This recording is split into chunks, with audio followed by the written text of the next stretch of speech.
সেই করে টাইম আসলাম ঢাকা থেকে গাড়ি, এখন আইসা ফরিদপুরের কাছাকাছি আটকা হলাম ট্রেন লাইনের সিগনালে। কি একটা অবস্থা রে মামলা।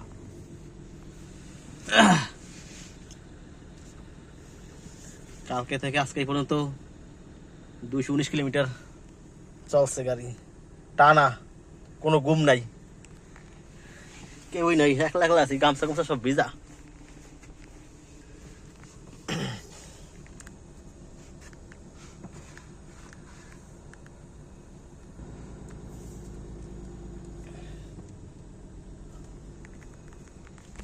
দেখি একটা ট্রেন লাইন আসবে, ট্রেন আসবে,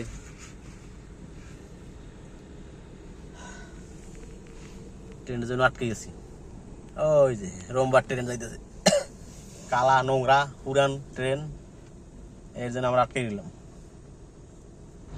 যাই চলে গেছে।